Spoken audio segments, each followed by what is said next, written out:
Salut, c'est Thomas du site gagnéoparisportif.com. Ravi de te retrouver aujourd'hui pour une nouvelle vidéo de paris sportifs dans laquelle on va voir si on peut vraiment avoir 80% de réussite dans ses paris sportifs.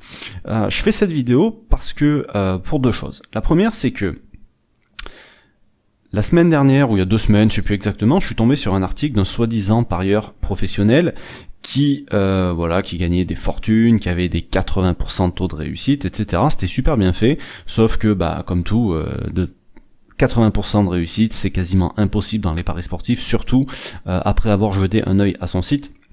Alors je suis pas là pour le montrer, je suis pas là pour dire qui c'est, enfin peu importe, on s'en fout.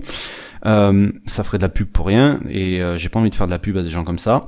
Donc en gros, 80% de réussite, c'est tout à fait possible de les avoir dans les paris sportifs. Tu peux gagner 8 paris sur 10, ça fait du 80% de réussite. Mais sur le long terme, ça va être très compliqué, surtout si tu joues dans certaines plages de cote et pas d'autres.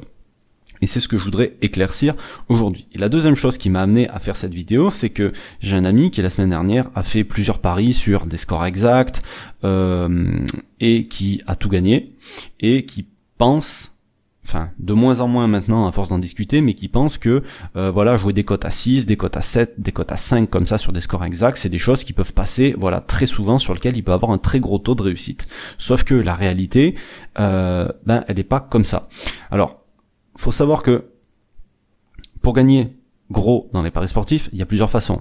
Tu peux soit faire des grosses mises, soit faire une grosse quantité de paris, soit avoir beaucoup de chance.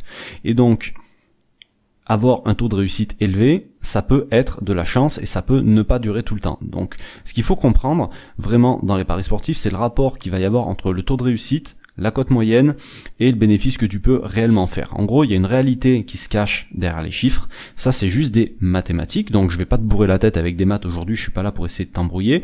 Mais en gros, les paris sportifs, c'est des chiffres. Les cotes, c'est des chiffres. L'argent que tu mises, ça reste des chiffres. Et il y a des règles qui sont simples avec les chiffres, qui sont universelles et que tu peux pas bousculer comme ça. Tu vois ce que je veux dire? Donc, en gros, je vais te montrer ça. Alors j'ai pris, tu vois, je suis sur la plateforme de Tipster Blogabet là. Alors les tipsters que je vais te montrer là, c'est pas forcément des gens que je te recommande de suivre. J'ai pris en gros les meilleurs et j'essaie de prendre des gens qui font des paris que en pré-match, donc sur lesquels il n'y a pas de live.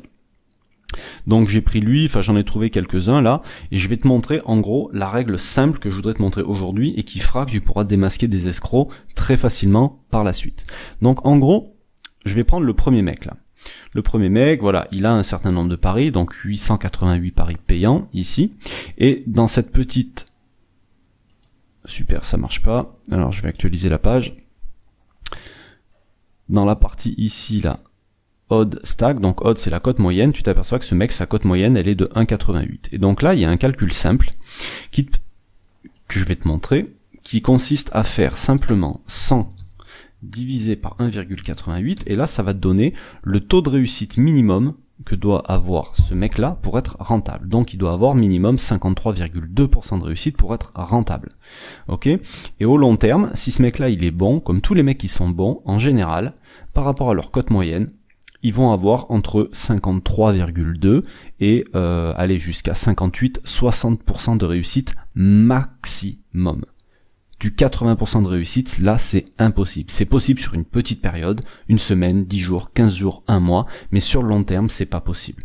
Donc, si on compare maintenant, on s'aperçoit qu'il a 63% de réussite. Donc, et tu vois avec la courbe qu'il a là, ce mec-là, il surperforme. Alors, il y a peut-être des paris live dedans, je vais pas aller étudier, mais en gros, il a une réussite qui est bien au-delà de ce qui est prévu, donc en toute logique, il devrait y avoir une petite baisse par la suite, d'accord? Et c'est comme ça qu'il y a des gens qui se font bananer, c'est qu'ils vont rentrer quand le maître il va être au maximum de sa courbe là, qu'il aura eu un taux de réussite de dingue, donc peut-être que il a été à 65%, 70%, etc.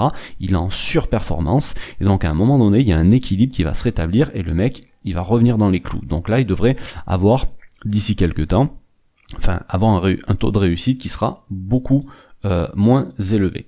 Ensuite, je vais te montrer le deuxième. Le deuxième ici, et là en plus c'est des particularités parce qu'il y a des paris remboursés, mais s'il n'y a pas de paris remboursés, ce calcul il est encore plus vrai.